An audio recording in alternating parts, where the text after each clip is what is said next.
A play is nothing but the written form of a drama to be performed on the stage.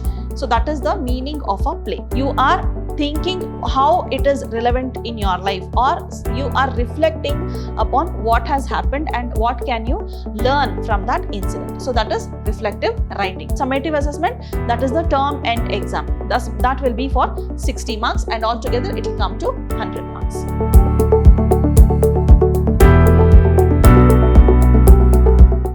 Hello everyone, I am Dr. Shalini, Professor of English, Vidhyaashram First Grade College, the Temple of Excellence, MYSURU. Today, I am going to introduce the syllabus prescribed by University of MYSURU for 3rd Sem B.Ca. Let us see what is there in today's session and what is there in the syllabus prescribed. So, we are going to understand about the course objective. Then I'll tell you about the 4 different skills. Then we'll also understand the assessment types that are there. So let us begin with the introduction. So the course objective, that is in this semester you will be developing these skills, that is the LSRW skills. So what does this LSRW stand for? L is listening. So then we have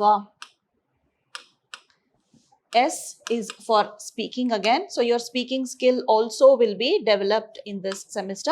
Then we have R, that is reading. Yes, you have been developing this reading skill right from a very young age, but this will be more now. And at last we have W, that is the writing skill. That is very much needed for your professional development, whatever you are going to take up further. So these are the skills that this syllabus is going to cater to. Then we'll also develop interpersonal skills, how to deal with the other person, because you are stepping into the professional course after this. Okay, you will be taking up masters, or maybe you will be into some kind of business, or maybe you are going to take up some profession also. Their interpersonal skill is very much important. So you will be developing that also.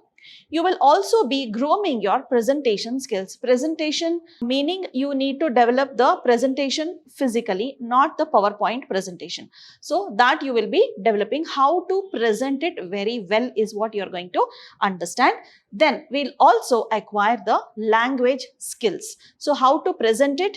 In the meantime, you will be developing the language, like the vocabulary.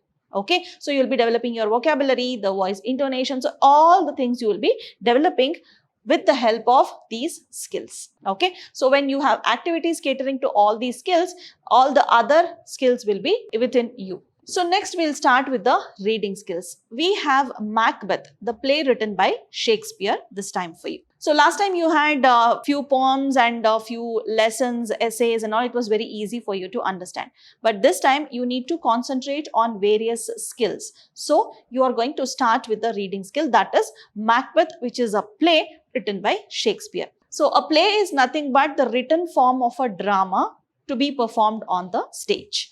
So that is the meaning of a play. So this was written in the year somewhere during 1606. The plot of this play, I'll just tell this gist of this play to you.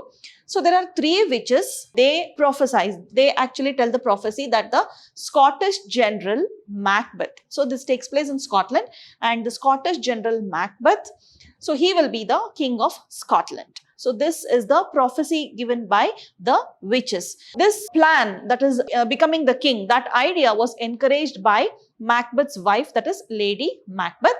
And by this, in order to go and reach that goal, what does Lady Macbeth do? She tells her husband to murder the king, that is King Duncan. So she tells that, so that he becomes the new king.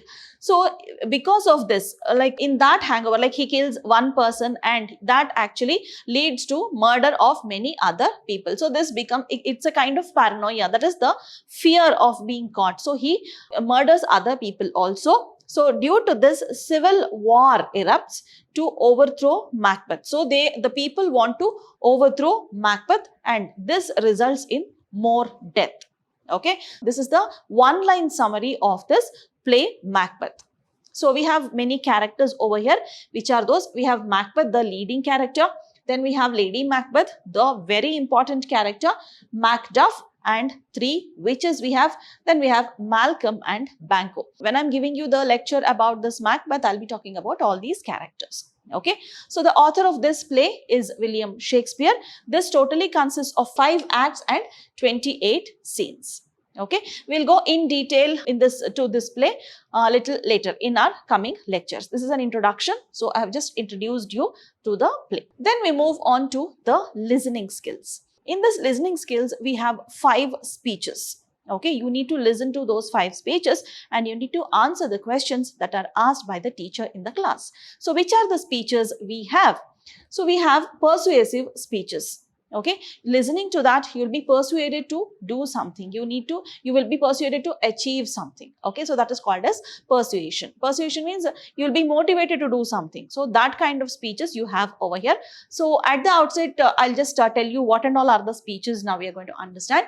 So first speech is Swami Vivekananda's speech at the World Parliament of Chicago. He spoke at the World Parliament of Religions at Chicago. So there he talks about various religions. He introduces Hinduism to the world. This is actually very famous. This occupies a very important position, a very prominent position in the history of the world. So he introduces Hinduism to the world. He speaks about tolerance. He also talks about inclusion and also the need to end fanaticism. So he talks about all that. So we'll just go in detail when we come across those lectures. Next, we have Rabindranath Tagore's speech, that is Crisis of Civilization, and he gave the speech at Shantiniketan. Okay, so this is all about Tagore introducing, like he denounces Europe for his aggressive nationalism. Then he talks about imperialism, the racial chauvinism, all these he talks about. He actually is apprehended by the Catholicism for human civilization. So this is crisis of civilization. When he talks about civilization and what are the crises that are faced by this civilization is what he talks about. Okay, so we'll go in detail in our coming lectures. Then we have Gandhiji's Quit India speech. When he is addressing that AICC meeting at Mumbai, he talks about this Quit India movement. So Gandhi speaks to the Muslim population here. So he is talking to the Muslim population. He is talking to the Muslim brothers over here. So he inspires the unity over here. Okay, how united we should be as a nation. He talks about, he persuades the Muslims to be united with the Hindus. It is actually a kind of joint effort by Hindus and Muslims in order to fight for freedom. So how they can be very much helpful, how they have to cooperate with the Hindus in order to fight for freedom. Okay, how they can be involved in this freedom movement is what he talks about. So that is what we have in this Gandhiji's Quit India movement speech. Then we have Dr. B.R. Ambedkar's Constituent Assembly speech. So this also is very much important. Here Ambedkar actually cautions how the working of a constitution should be, and he also says that the working of constitution does not depend on the document itself. Means we have to follow it in everyday lives and we should not be going and referring to the document every time we have to follow. It is not only a document. It is actually blended within us. It is actually blended in our daily lives is what he says. We'll go on in detail when we come to that lecture. At last, we have Martin Luther King's lecture, I Have a Dream. This is also a very famous lecture. All the others were of the Indians, but this is US President speaking. This is very important because of the persuasive nature that is there in his dream.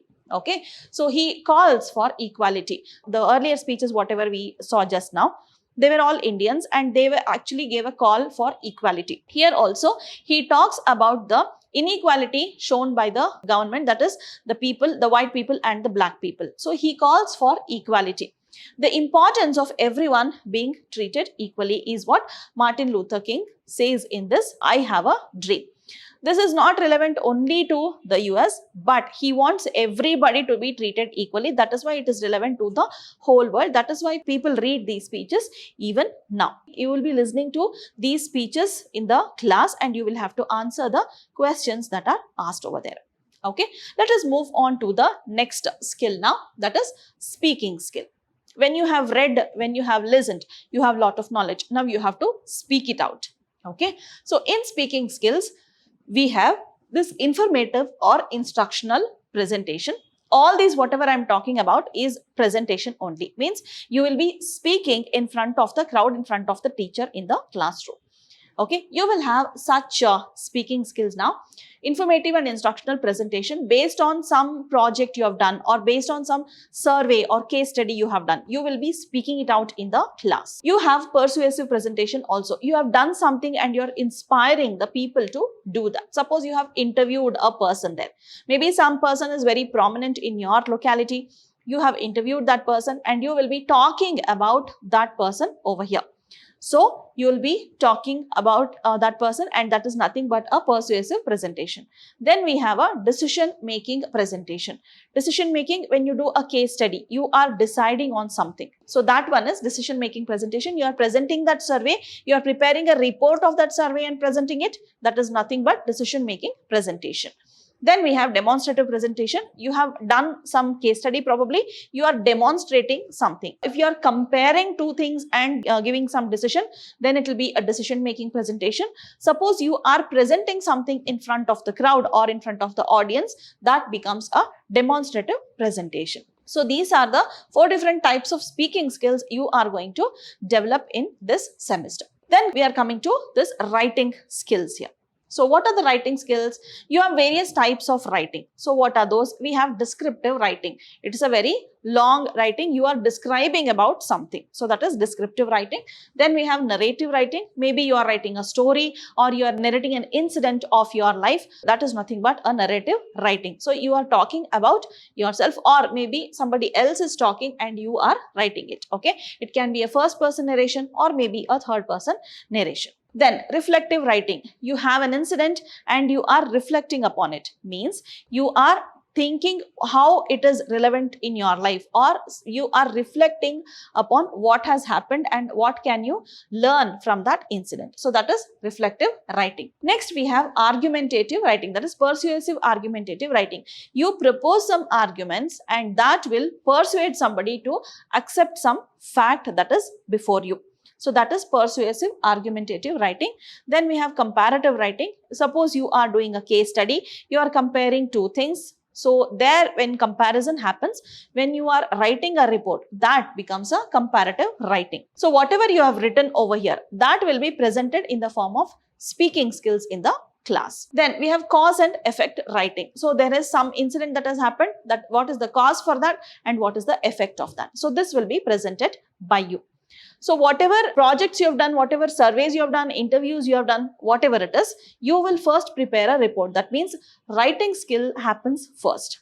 Then comes the speaking skill. You have to present it before the class. That is the speaking skill. Okay. So why do we do all this? Because after 4 years of your degree, you will be ready for your research. Suppose you want to take up PhD. So you should be able to understand from where I have to gather data. Okay, you need to gather data from somewhere, you need to analyze it. So everything you are going to learn over here. This is the basics you are going to learn in these 4 years. Okay, so skills will be developed so that it will be easy for you to present the thesis. Okay, so whatever you have written, that you will present it before a committee of jury. That is nothing but PhD thesis, that is presentation of PhD thesis. So you will be prepared for presentation of that. So that was something about writing skills. So what and all you will be learning this time? You will be learning about letter of inquiry. So in your writing skills, you have various types. So this is actually business correspondence. So in business correspondence, you will be learning about letter of inquiry, order letter, then letters of complaint, how to reply to that letter of complaint, and the promotion letters and sales letters. Promotion letters, you are talking about the promotion of your employees. Sales letters, sales promotion you are talking about. Okay, it is more or less like an advertisement. Advertisement is a poster presentation, but sales is something wherein you provide the flyer or something like that and then you write a letter. So all the details will be in the form of a letter. So this comes under business correspondence. Okay. So apart from that, you have commercial writing also. Under commercial writing, you have advertisement writing. You have two different types of advertisement which you'll be learning in the coming sessions. Advertisement, you have this classified advertisement and the display advertisement. So those you will be learning. And then you have designing of product manual. Suppose you are introducing a product to the market and you are supposed to write about that product. So you might have bought a new mobile phone and you have various parts that you have to introduce, and you need to talk about how to operate that, what stands for what. So the features of your mobile phone. So everything will be written in the form of a manual. Not only mobile phone, any small thing for the matter today will have a product manual. So any new product you're launching to the market, you will have to be ready with the product manual. So that also you'll be learning, that is how to write a product manual.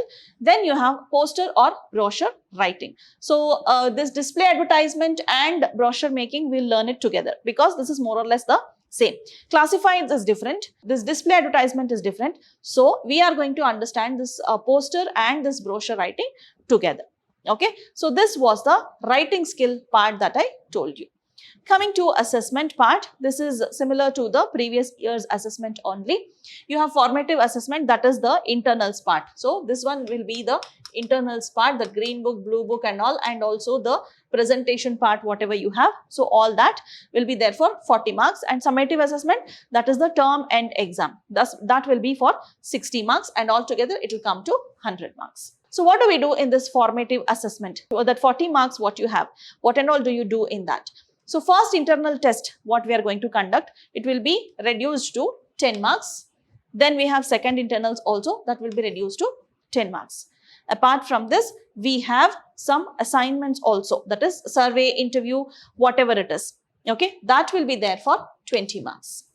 Okay, so each survey, each case study, what you do, whatever it is, we are going to reduce it to 10 marks, and we are going to give you marks over there. So one thing you're going to do is a survey. The next thing you're going to do is the interview. So survey or case study and interview you will have to do over here. That will be reduced to 20 marks, and we are going to award marks to you. So all these come up to 40 marks. Okay, so this formative assessment to whatever is there, that constitutes of all these. Hope you are clear with the way in which assessment happens. So this was just an introduction to your syllabus. We'll be talking about your syllabus in detail in the coming sessions. So thank you for your time. Let us meet again. See you shortly. Bye-bye. Take care.